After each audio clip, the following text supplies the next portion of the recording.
Oke, bismillahirrahmanirrahim. Assalamualaikum warahmatullahi wabarakatuh. Waalaikumsalam warahmatullahi wabarakatuh. Terima kasih banyak kepada ibu-ibu anggota PKH ya yang sudah dapat hadir pada saat pertemuan hari ini ya. Sebelum kita melanjutkan pertemuan hari ini, mari kita membaca basmalah bersama-sama. Bismillahirrahmanirrahim. Ya, terima kasih banyak ya. Baik, untuk hari ini kita akan melakukan pertemuan kelompok dengan modul ya pengelolaan ya keuangan dan perencanaan usaha. Nah, kalau kita sudah bahas mengenai keuangan itu memang sedikit sensitif ya Bu, karena hal tersebut baik dari rumah tangga, pendidikan anak sekolah ataupun yang lainnya, namanya kondisi seperti itu kita banyak memerlukan keuangan. Kita harus bisa menata dengan baik pengeluaran dan pemasukan keuangan keluarga ya. Nah, di sini ya kita bisa lihat ya bagaimana cara untuk mengelola keuangan dan merencanakan sebuah usaha. Kalau kita mengelola keuangan Ibu, biasanya Ibu kalau misalnya udah dapat gaji atau mungkin suami dapat bayaran ya setiap bulannya ya, oh iya ini suami dapat upah dari hasil kerja ibu atau hasil kerja suami ya, misalnya 500.000. Nah, itu dikasih semua ke ibu. Bagaimana sih caranya ibu mengelola keuangan ibu? Nah, apa yang didahulukan, yang dibayar lebih dulu nih? Kadang kan ada ibu-ibu yang oh iya bayar untuk sekolah dan lain sebagainya, mana yang lebih utama ya? Mungkin dari Ditarini. Nah, gimana apa aja nih misalnya ibu dapat upah dari suami atau bayaran hasil dari bayaran kerjanya suami diberikan kepada ibu semua ya. Nah, bagaimana caranya ibu mengatur keuangan tersebut atau mengelola keuangan tersebut? Sok silakan. Nomor satu sih sembako ya Bu, beras gitu. Ya anak sekolah, biaya anak sekolah ya. Nah, kemudian Bu Ina, mungkin kalau suami sudah dapat penghasilan tiap bulan ya, atau mungkin per seminggu sekali atau per 2 minggu dikasih semua ke ibu, bagaimana sih cara ibu mengelola keuangannya? Apa yang didahulukan atau apa yang wajib? Yang saya dahulukan ya kebutuhan rumah tangga ya, terutama, terus buat anak sekolah Nah, dan untuk usaha sedikit-sedikit ya. Betul ya, minimal kita ada usaha ya walaupun sedikit-sedikit. Nah, mungkin untuk Bu Win bagaimana kalau misalnya suami ya tadi dapat penghasilan, terus penghasilan tersebut diberikan semua kepada ibu, bagaimana cara ibu mengelola keuangan tersebut? Apakah yang diwajibkan dulu, apa yang sunnah lah ya? Silakan dari Bu Win. ya, yang diwajibkan dulu aja ya modelan buat kerja sehari-hari, terus buat anak sekolah ya, selebihnya buat usaha, terus bisa nyimpen lah gitu sedikit-sedikit ya, ada tabungan ya. Dari poin-poin yang tadi ibu-ibu sebutkan ya, semuanya betul, semuanya benar. Dimana kita berusaha ya mengelola keuangan itu jangan sampai kita membuang percuma ya, mengeluarkan uang itu hanya cuma-cuma.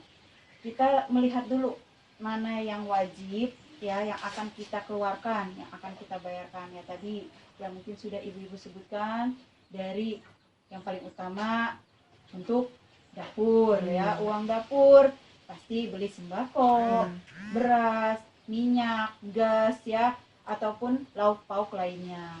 Yang kedua yaitu untuk anak sekolah ya, itu yang paling utama ya, apalagi di program PKH ya, yang mendapatkan bantuan PKH itu yang paling diutamakan adalah untuk pendidikan anak sekolah ya, untuk pendidikan anak SD, SMP dan SMA.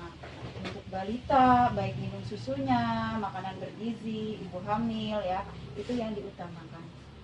Tapi untuk dalam kondisi keuangan keluarga, ya saya yakin dari ibu-ibu sendiri semua pasti ada keinginan untuk membeli ya, atau ada keinginan, oh saya menginginkan sesuatu. Tapi makanya ibu harus bisa memilih mana yang wajib, mana yang keinginan. Kalau wajib ya berarti ibu itu yang diutamakan lebih dulu tadi, misalnya apa, bayar sekolah ya, kemudian apalagi bayar atau untuk uang rumah tangga ya, untuk uang dapur ya, listrik ya Bu. Kalau listrik mati ya sudah tidak bisa ngapa-ngapain ya, mungkin yang bayar air ya, selain itu apalagi dan lain sebagainya ya, dilihat. Nah, ibu harus punya catatan mana yang wajib, mana yang keinginan. Jangan sampai yang keinginan itu yang didahulukan ya. Kalau yang keinginan didahulukan, yang wajibnya nanti malah diabaikan, ya udah pada akhirnya tidak bisa dibayarkan ya. Tadi mungkin nggak bisa bayar uang sekolah, tidak ada uang makan, kita nggak tahu mau makan apa ya. Jadi kita harus mementingkan yang wajib terlebih dahulu. Nah, tadi mungkin ada sedikit dari ibu adanya punya usaha.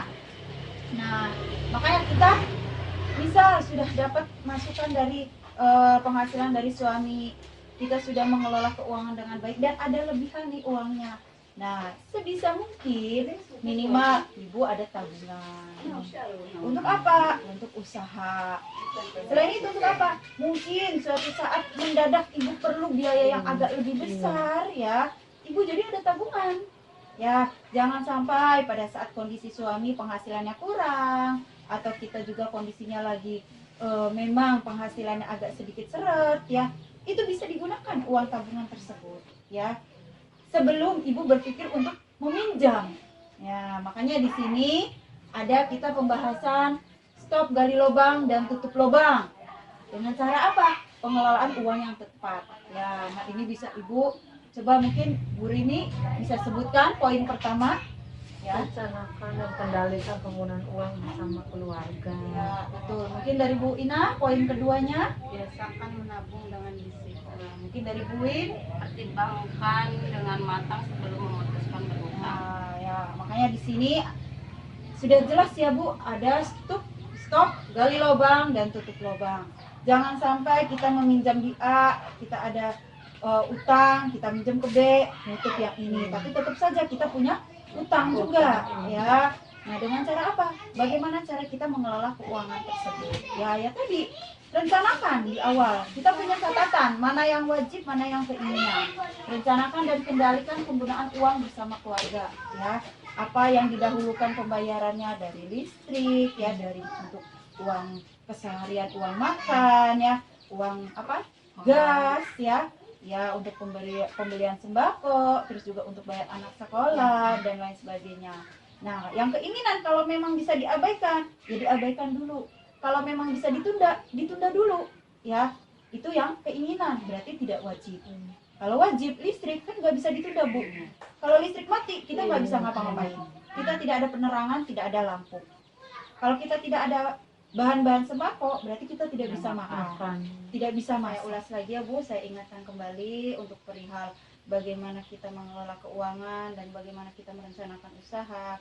Diusahakan penghasilan ya, jika udah ada penghasilan dikelola baik-baik ya, pengeluarannya mana yang wajib dulu sebelum yang keinginan.